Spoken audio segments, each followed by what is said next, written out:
Section 7.1 is going to cover the presidency of Thomas Jefferson. In the election of 1800, the candidates were John Adams, who was running for re-election. For the Republicans, we had Thomas Jefferson and Aaron Burr. It's considered one of the most polarized elections ever. Just like the election where John Adams had run the first time, Thomas Jefferson and Aaron Burr are going to run against each other. There will be a tie in the election, and it will go to a tie between Jefferson and Aaron Burr. So when there's a tie, it goes to the House of Representatives, and they must decide the election. It takes 3 months, 36 different votes before they decide that Jefferson is the president at that time.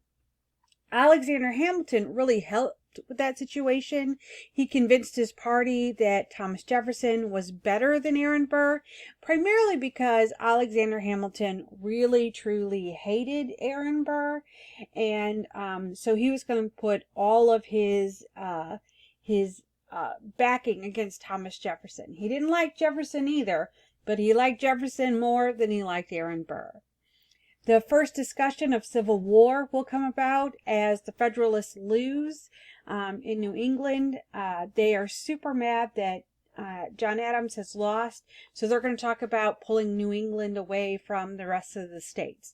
Obviously, it doesn't happen, but our first discussion of reestablishing what is what happens here. Thomas Jefferson is considered to be the people's president.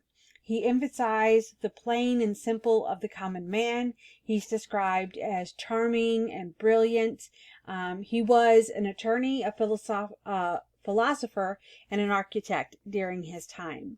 He wanted to show that the common man had a voice as well as the elite, that it's not just the wealthy and the economically elite that have a saying in how the country runs. He talked of unity, but he fears interracial mixing. He's the first president to pursue the role of a party leader. Even though he was a slave owner, he does have conflict within himself. Right before he will be elected, there is a situation called the Midnight Judges on February 17th to March 4th of 1801. John Adams and the Federalists still have control of Congress. That section between a president being elected and the time they take office is called a lame duck session. And in that time period, the outgoing president and the outgoing Congress still have power. And since they still have power, they're going to try to push through as many things as they can to get more Federalists out there to make decisions. The Judiciary Act of 1801 established 10 new district courts, expanded circuit courts from 3 to 6 in each area, adding additional judges to each circuit. This will give the president the authority to appoint those judges at the federal level. He's going to reduce the number of Supreme Court justices from 6 to 5. Since there was a judge that was about to retire. Therefore, Thomas Jefferson cannot put a Jeffersonian in place. They will still all remain as Federalist backing judges. On March 3rd, Adams will appoint what were known as the Midnight Judges the day before Thomas Jefferson is to take office. He appoints 58 judges. The Senate will appoint them en masse, all of them appointed at the exact same time. And the commissions had to be delivered by midnight. That's why they're called the Midnight Judges. The task will fall to the Secretary of State at the time, John Marshall, and the majority of the commissions will be delivered. However, a handful, around 4 of them, will not be delivered. And John Marshall believes that the next day they'll just be finished and delivered by the incoming Secretary of State. This will lead to a court case, a Supreme Court case called Marbury versus Madison, William Marbury will be appointed to be a Justice of the Peace in the District of Columbia. On March 4th, 1801, Thomas Jefferson was sworn in as president. The first thing that Jefferson does is he orders Madison not to deliver the remaining appointments. Without those commissions, the appointees were unable to assume the office, and Jefferson believed since they were undelivered, therefore they were void, and then he could finish delivering those, he can appoint new judges to those spots. On February 24th, 2 years later, the Supreme Court hands out their decision because William Marbury, who he sued to get his commission so that he could be a Justice of the Peace in the District of Columbia. So the Supreme Court decides, yes, William Marbury had the right to his position. However, the Supreme Court cannot enforce that. That is up to other locations, other places, the legislature, to enforce the ruling to get it out. So the Supreme Court can say whether something's unconstitutional or not. They can they interpret what the Constitution says, but they don't have the power to enforce what they say. That relies on the executive or the legislative branch. This is going to establish the practice of judicial review, where the Supreme Court really is empowered to decide and state what the law is. They interpret the Constitution and say if something is constitutional or not. This will lead to a change in policy. It increases the number of white males who can vote and hold office. More than half of Congress is first-time representatives. Most of those who were in the Continental Congress have now gone out into the world and they're diplomats and ambassadors to other countries. So we have new individuals who are now part of Congress who are making policy. Economic policies that we'll look at, they do not agree with having debt, so they're going to want to slash the federal budget. Under the Federalist ideas through Washington and Adams, they're going to follow Alexander Hamilton's federal idea of having debt and pursuing that so that they can do more in the country. But under the Jeffersonians, they're going to slash the budget. They're going to fire all tax collectors. They're going to cut the military budget in half. And they're going to repeal the whiskey tax. This is going to make a lot of Americans happy because they don't want to have to pay a tax for their alcohol. It led to a very prosperous economy.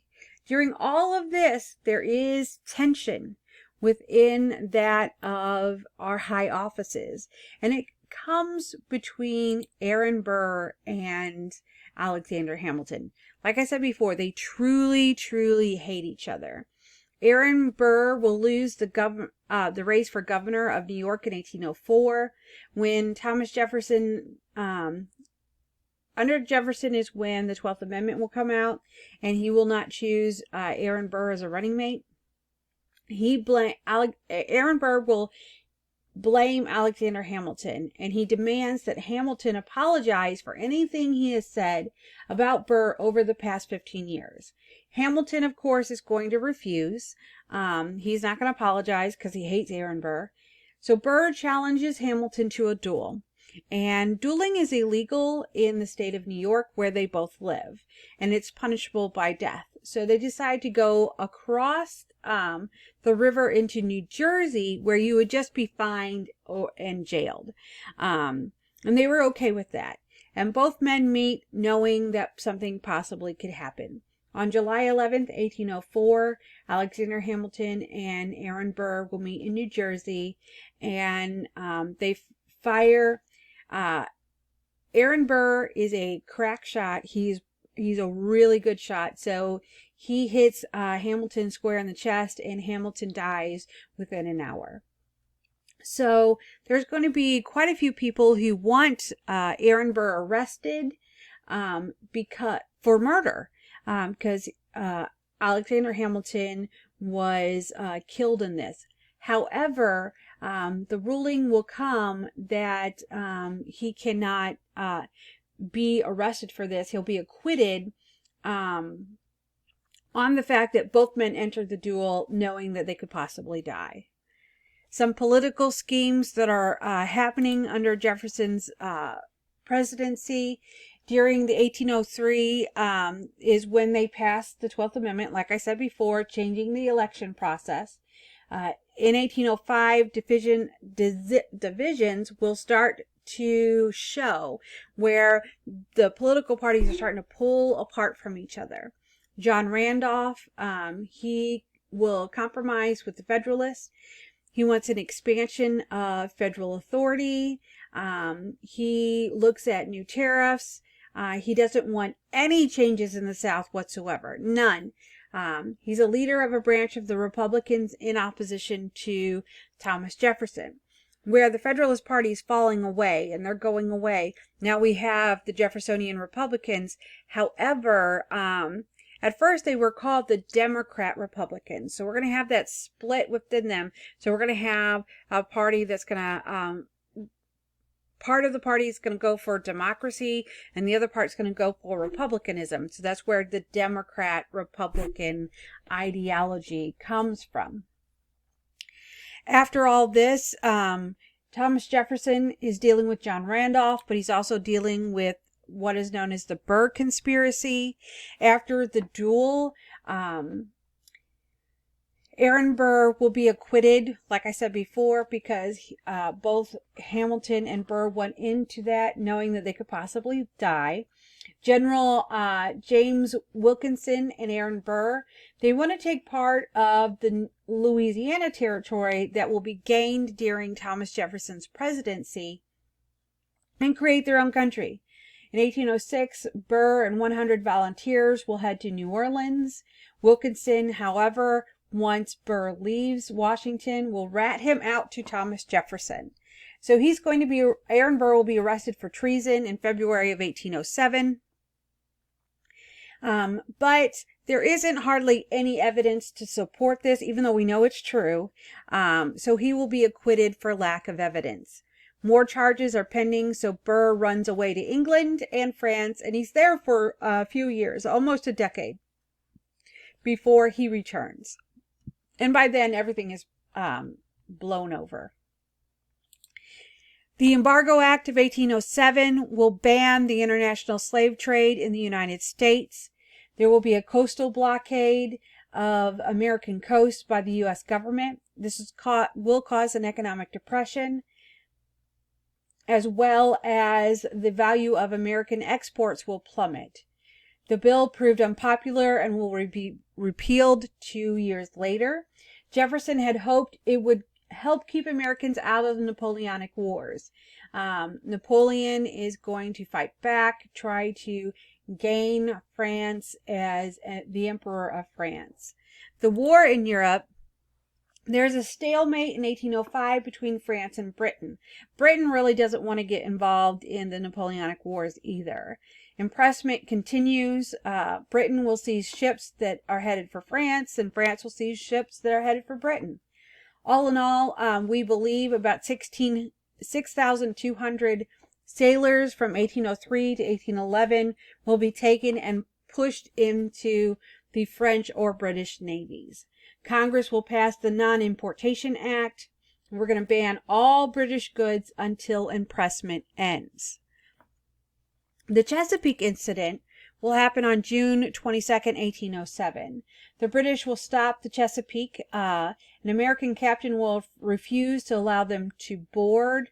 The British then open fire. So in July, Jefferson will ban all British ships from American waters. He's going to mobilize the military, and the